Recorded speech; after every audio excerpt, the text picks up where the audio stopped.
Okay. Well, I know that we are already a little bit long. I know I could use just a little bit of a palate cleanser, so I'm going to want to jump in quickly with Billy in Louisiana. Billy, what's on your mind today? Gentlemen, how are you doing today? By the way, Christy, when you come down to Texas July 30th, dress for the weather because it's going to be really. I am in Texas You're in right Texas. now, and I'm all right. I'm going to go ahead and admit all of this with y'all. I'm wearing this very fancy coat and gym shorts right now because even with the air conditioner full blast, my thermometer is reading 82 degrees in my office. So yeah, it's pretty rough here in Texas at the moment, kids. Well, it's been kind of weird. And here sorry in to anybody Louisiana, who's too, but the currently topic I picturing me wanted in to gym talk about- shorts, and now you're doing it again. Sorry about that. Okay, Billy, I'm sorry. Yeah. What are we here to Thanks, talk about Christy. today? Well, just recently here in Louisiana, Governor John Bel Edwards passed a legislation that is now requiring all classrooms, and I want to emphasize this, requiring all classrooms, K through 12 in all universities, to have the words "In God We Trust" up in every classroom. And to me, that kind of like defeats the purpose of separating, religion from government, because the way I see it and the way I've been viewing it is that government is just legislating their beliefs into these classrooms. Like, the thing I have is, how do you know that every student that goes to every one of these classes, one, is a believer, a theist, and two, believes in the religion that you're trying to basically impose, on these kids? I mean, I just don't think it's right.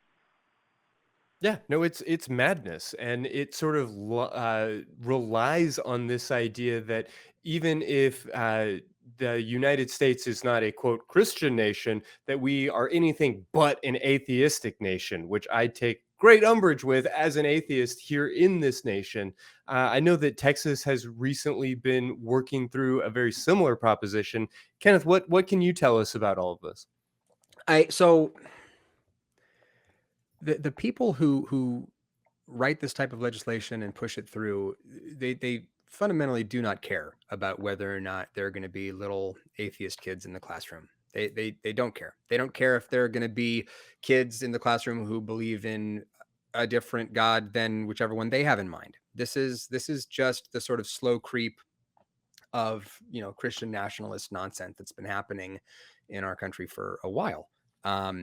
So I've been pleased to see in the news that there are some groups that are pushing back on this, producing "In God We Trust" signs in Arabic, for example, or in like with like Satanist themes, just to challenge the application of this law, which is going to be like a direct constitutional violation, respecting a specific establishment of religion, right? So there's, and it's a good thing when this stuff happens, right? When you have, there's been other states that come to mind where a state legislature will say, okay, we're gonna put like a cross, in front of the state capitol or something, or the 10 Commandments in front of the state capitol. And then someone's like, sweet, we're doing religious displays. And they come wheel out like a giant statue of Baphomet or something, just to be like, are we doing this? Is this what you want, legislature? You want, displays of religion everywhere? Because if it's going to be okay for one, it's got to be okay for all of them. But that's not what these legislators want. This is propaganda. It's indoctrination attempts. I mean, it's really sad, scary stuff. I mean, we could talk about the threat of Christian nationalism all day, and barely scratch the surface of what's going on in various, state and local governments. Yeah, freaks me out would be the short answer. Yeah, fair.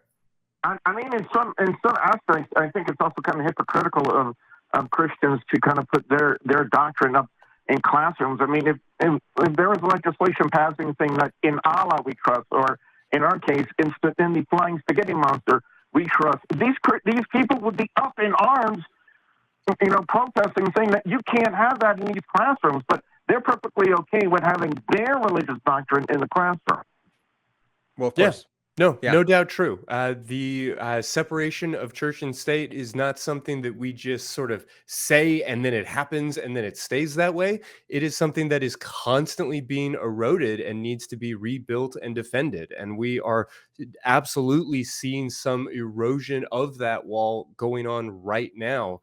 And I appreciate that there are good people watching shows like this that are working to make the world a better place in that sense. Certainly, it is a important aspect of the mission of the Atheist Community of Austin. And all I can really say about it is this is some bullshit, and we need to be Yeah. doing some stuff about it. So, Billy, I appreciate you sort of drawing our attention to that, and I hope that, I hope that people are taking this seriously. Yeah, I would too. Well, gentlemen, thank you for the time, and Christy, don't go to the show in Jim Short, please. You know what? We will see how warm it is, but I very much appreciate that, and I do hope that I'll get to see you at the back cruise and all of that good stuff.